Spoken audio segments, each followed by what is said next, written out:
आज जो press club में यहाँ पे जो है मेडिकल कैंप्स लगाया गया है और आज के दिन जो है विभिन्न डिपार्टमेंट के चिकित्सक मौजूद हैं, अपनी चिकित्सकीय परामर्श दे रहे हैं। मैं ऑर्थोपेडिक सर्जन और स्पाइन सर्जन हूँ। अभी मैंने 10-15 अपने प्रेस क्लब के मेंबर्स भाइयों का मैंने जो है वो परामर्श दिया है, जिसमें बहुत सारे लोग कमर से भी पीड़ित हैं। साथ ही साथ कुछ ऐसे भाई ऐसे मिले हैं जिनके पैरों में भी दर्द है। कभी कभी रीढ़ की हड्डियों में बढ़ जाती हैं, जिससे जो नसें पैरों में जाती हैं वो दब जाती हैं। और मैं ये कहना चाहता हूँ प्रेस क्लब के भाइयों को, क्योंकि इनकी लाइफ भाग दौड़ में ज़्यादा रहती है, फील्ड में इनको ज़्यादा रहना होता है, इसीलिए अपने बैक के और नसों का ज़्यादा ख्याल रखना चाहिए। ऐसे मामले में बाइक जब भी चलाएं तो स्पीड कंट्रोल हो, स्पीड ब्रेकर जो भी आए, गड्ढे गुड्ढी आए, स्पीड को कम करें ताकि स्पाइन पे उसका असर कम से कम पड़े। और ज़्यादा अगर किसी को दिक्कत है तो कमर में बेल्ट लगा करके अपनी बाइक को चलाएं और घर पे हो सके तो कमोड का इस्तेमाल करें। आगे झुकने से बचें, कोई भारी वजनी चीज़ उठाने से बचें। इनका परहेज करना चाहिए, क्योंकि भाग दौड़ की लाइफ आजकल है और आप जैसे लोगों को भाग दौड़ करना ही पड़ता है फील्ड में। आप लोग यंग हैं तो 20 से 40 साल के लोगों में डिस्क की प्रॉब्लम बहुत ज़्यादा होती है।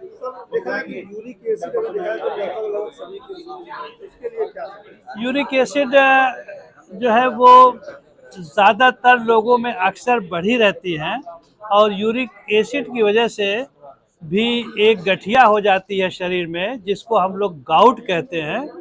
और इस गाउट जब बढ़ जाता है तो ख़ास तौर से पैर में जो अंगूठा है सबसे पहले उसको पकड़ता है। उस 90% केसेस में पैर के अंगूठे पे असर आता है। इसके अलावा शरीर के किसी भी जोड़ में यूरिक एसिड चुपके से इकट्ठा हो जाता है और दर्द जो है वो महसूस कराता है। साथ ही साथ यूरिक एसिड जोड़ों के साथ साथ मांसपेशियों में भी इकट्ठा होता है, इसलिए मांसपेशियों के भी दर्द को ये बढ़ाता है।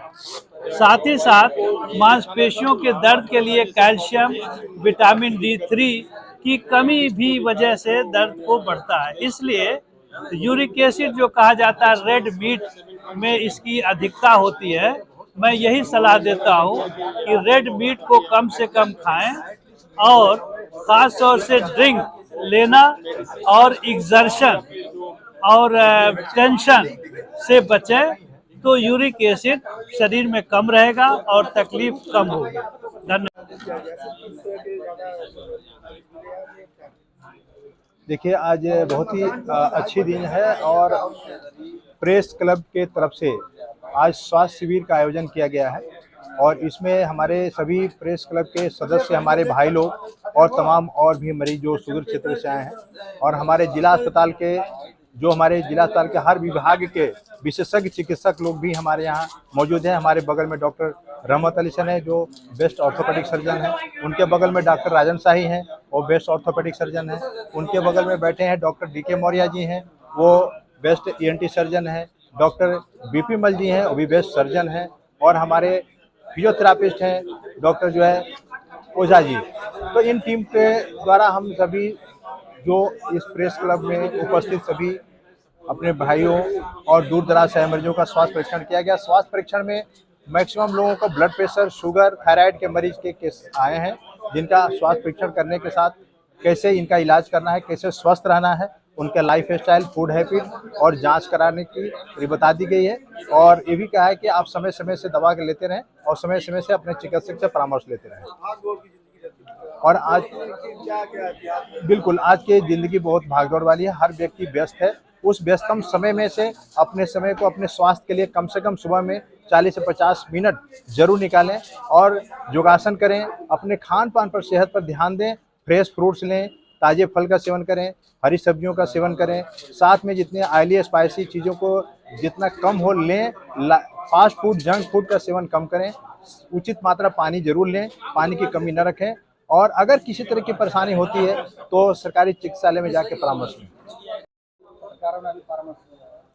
देखिए, इस कार्यकारिणी ने, जो गोरखपुर जर्नलिस्ट प्रेस क्लब की वर्तमान कार्यकारिणी है, वो पत्रकारों के हित में लगातार कुछ नया, कुछ बेहतर करने का प्रयास कर रही है। इसके पहले भी हम लोगों ने एक हेल्थ कैंप लगाया था और आज भी यहाँ पे एक हेल्थ कैंप का आयोजन है, जहाँ पे जिला अस्पताल के वरिष्ठ फिजिशियन डॉक्टर वी.के. सुमन, हड्डी रोग विशेषज्ञ डॉक्टर रहमत अली, डॉक्टर राजन शाही, सर्जन डॉक्टर वी.के. मल और ईएनटी स्पेशलिस्ट डॉक्टर देव मौर्य और फिजियोथेरेपिस्ट हैं यहाँ पे डॉक्टर रविंद्र ओझा।